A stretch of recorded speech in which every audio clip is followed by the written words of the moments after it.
Are you considering homeschooling your only child? Many parents share concerns in this about the socialization, parental burden, and even the peer competition. Let's address these worries and explore how to make homeschooling your only child a deeply rewarding experience.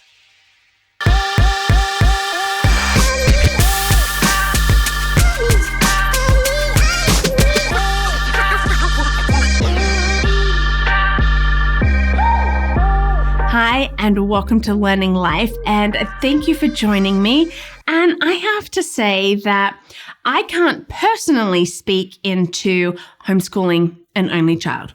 I have my twins, they're always together, but I have spent time with friends who are successfully homeschooling their only children to find out what are their concerns and what can we do about it. The S word, socialization. The primary concern, really not just about homeschooling an only child, but any child, is socialization. Because especially with only children, we get these images of isolation. However, if we are intentional, this really couldn't be further from the truth. Because here's what you can do. You can be proactive. There's no built-in siblings. I get that. So let's actively create social opportunities. We can join homeschool co-ops and groups because they provide interaction with diverse ages. Maybe there's group projects and field trips. We can definitely embrace extracurricular activities, the sports, art classes, music, scouts, any of these other activities that connect your child with peers and also adults outside the home. And you can engage in the community. There's library programs, there's volunteering. Hang out at the park and you will find that there's great organic social opportunities for your child to play with other children. And in that play, there's good old play dates.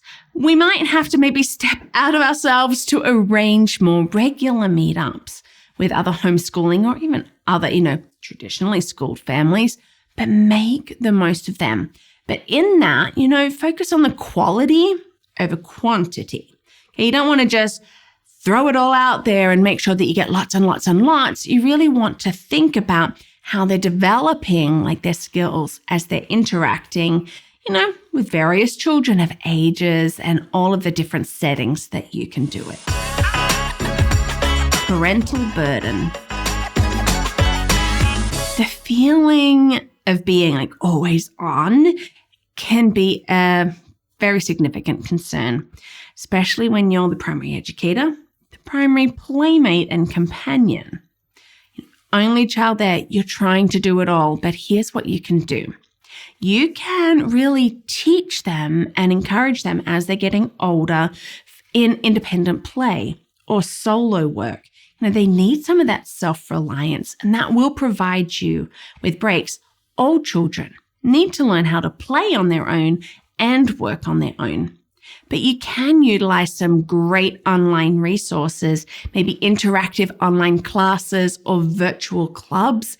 I love what we're seeing that is coming out there, and this can give interaction, and it can also lighten your teaching load.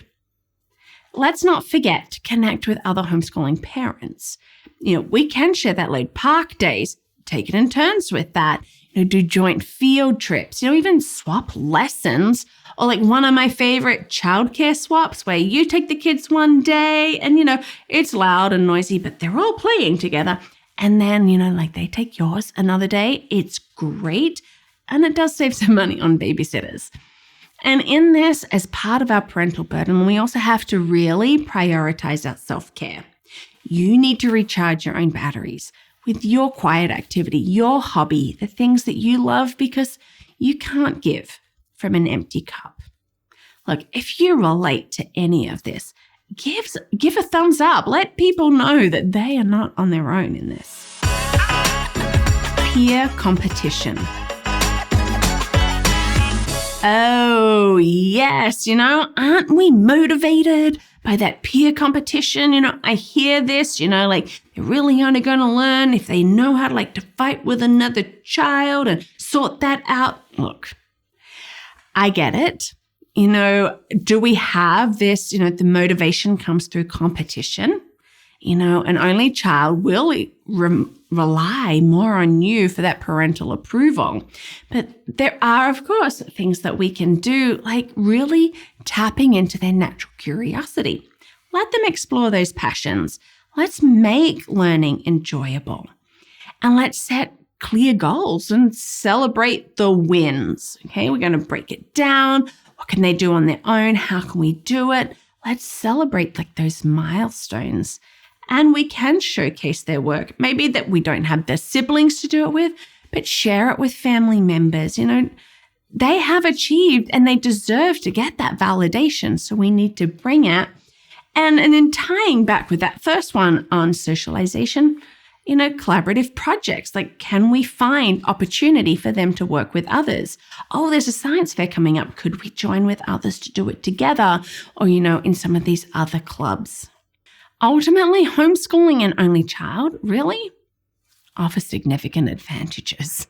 It's personalized education. It's exploring beloved subjects without rushing or without another sibling coming and, destroying that focused time. And it really can help with strong family bonds. If you're homeschooling an only child or even considering it, remember, you are capable. You can be intentional and seek community and also prioritize your well-being. And in that, you can provide, and I've seen my friends do it and do it well. And it's a unique, because there's one, but still an incredibly rewarding path. Thank you for joining in this Learning Life. You can find out more at my website. And, here's a video on my best advice on how to start homeschooling, or perhaps what I wish I knew about homeschooling. Check it out. And thanks for your likes, your subscribes, and your comments. And don't forget to check out LearningThis.Life.